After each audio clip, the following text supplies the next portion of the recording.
Hey, I'm Mark. Welcome. Today we're going to talk about how to buy a custom bike. Use this information at your own risk. I assume no liability.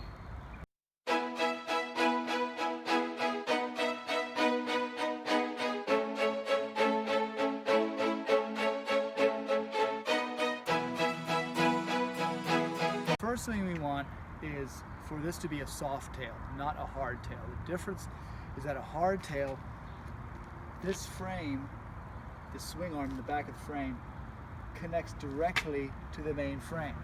And what that means is the only suspension you have is a couple inches on the forks and maybe a spring under your seat. But the bike itself, that frame is one piece. There's no suspension.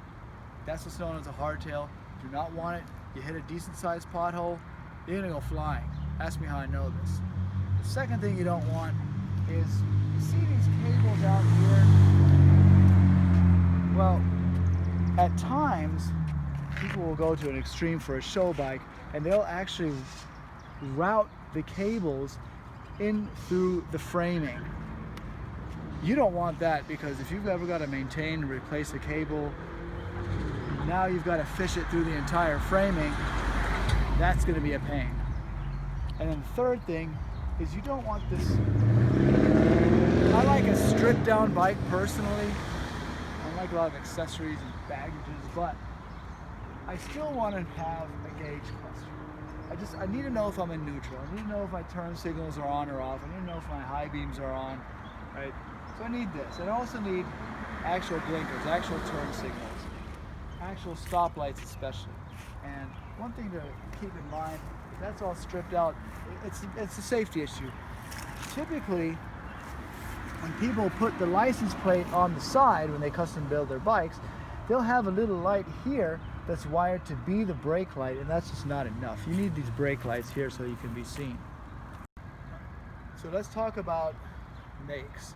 We'll start with a custom that's kind of more of a production custom, and that would be Thunder Mountain or Titan.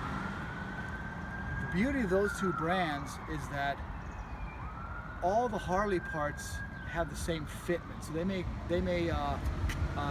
fabricate some of their own components, but for the most part, you can buy a Harley part and swap it onto a Thunder Mountain or a Titan bike.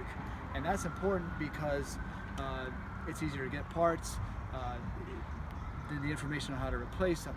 Now, what you're not going to get is, for my taste, the fork doesn't, the front wheel doesn't extend out far enough, and there's not as much of a gap between the engine and the gas tank. And those are two of the features that I really like.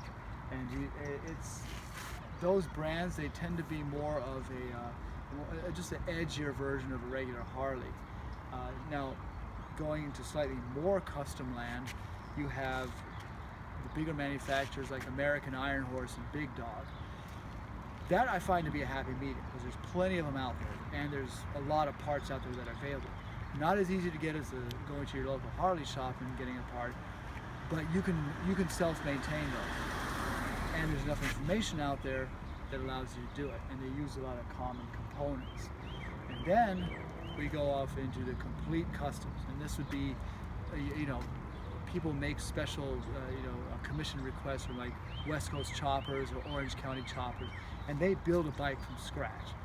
That's usually cost prohibitive anyway. People who build those aren't selling them, but a lot of times you'll see builds out there that are purely custom builds. In that case, if let's say you see a bike, you're in love with a bike, you gotta have the bike. All right.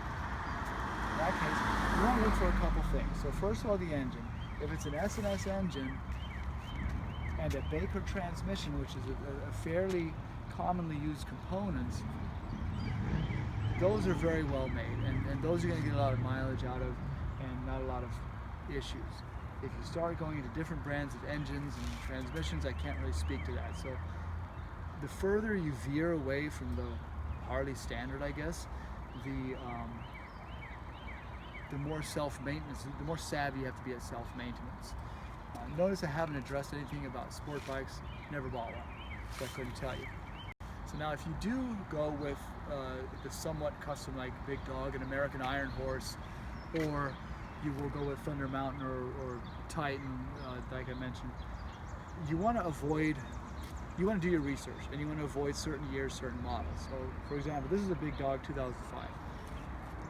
For the 2005 and the 2006, they had a big problem. There were two of them. One, the carburetor that was used, there was like an emissions, whatever regulation that they were trying to comply with. And so the carburetor that was used was very restrictive. So I actually had to replace this carburetor. The other problem, as you can see, this is the S&S engine, but these heads are not S&S. Those are made by a different company called Total Performance. And these are not specifically designed to fit into this engine. So when S&S sold Big Dog the engine, they sold it essentially as a shell, and this top and the arms that go inside are not by the same company. And there's a little bit of a different geometry going on inside there, and reportedly these will go bad. And so my next project is to swap these out, but just swapping these out is going to be to the tune of over $1,000, and that's just doing it myself, buying the parts. So do your research on that. Other examples, and this is just with the Big Dog company, are in 2003, some of the bikes had a frame that was susceptible to cracking. So they had a recall, took it back. So if you buy, let's say a 2003 chopper, you want to make sure that that recall has been addressed. If it hasn't, price should be reflective of such. Other example, I think it's a 2009, they had a model where you could no longer, the tire manufacturer no longer made the tire for it, so you were kind of stuck until you converted the wheel and I guess possibly even the swing arm. Not sure what all is involved in that, but that's going to be a big pain, so you have to do your research. And the last thing we're going to go over is some of the features. You want to make sure if you're going to be carrying a passenger, because some bikes look cool, but if they have one seat with springs in the back and there's no chance of putting any sort of a passenger pad back here, you're not going to carry a passenger. So when you're looking for this, make sure they have a two-up seat, or at least this one seat has enough of a tail that a passenger can fit on. And also this bar at the end, this is called a sissy bar, that's what they term it, right? And this is very handy for carrying the spare helmet, because if you don't have a place for the spare helmet, you could try to tie it up here, but then it's close to the belt drive, or you could tie it over here, but then it could rub against the paint, or the helmet itself could hit the wheel. There's really not a good solution for that. So you can buy these separately, but a seat is going to run you about $350, $400 on up. And the sissy bar itself, like say in this case, the sissy bar itself is like $200 or $300, but the stock struts that come with it don't have the hole for the sissy bar. So then you got to pay another $500 to replace these stock struts.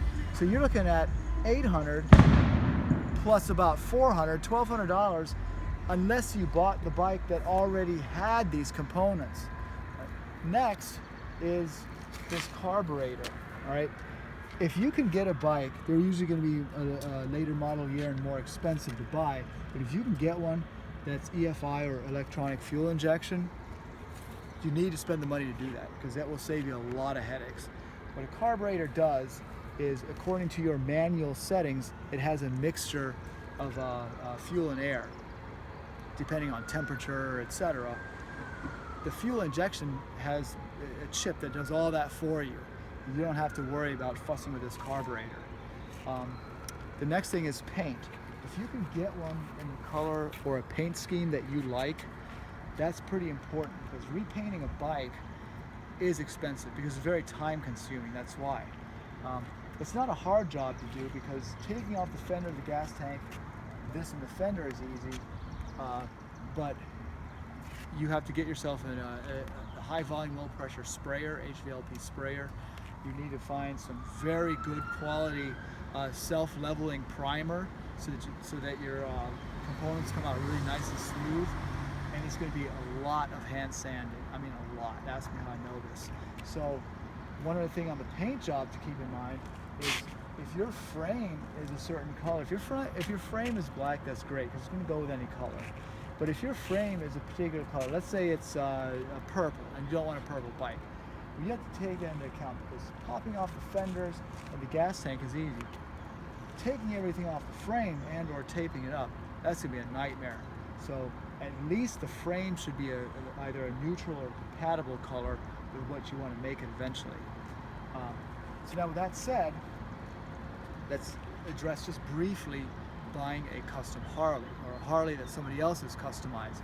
Because with Harleys, you know, the options are almost infinite as far as customization is concerned. If you see somebody selling one that's very close to what you're looking for, then you know that's great because it's easy to get parts, it's easy to get information, so it's much more maintainable. That's the easy, you know, it's a far easier game to play. However, again, alluded to earlier, what you miss out on is you typically won't have this gap between the gas tank and the engine. You can raise your gas tank a little bit, but not like this. And you also won't have this frame extended as much. You can buy a kit to extend the frame some, but it's just very hard to get this clearance in here, which I think looks good and also allows for more airflow to come through there. So if you like the look of the custom Harley, maybe he raised the handlebars some, maybe he put, you know, the low extended exhaust and whatnot. You can do some cool things with that. Then that's a much easier game to play.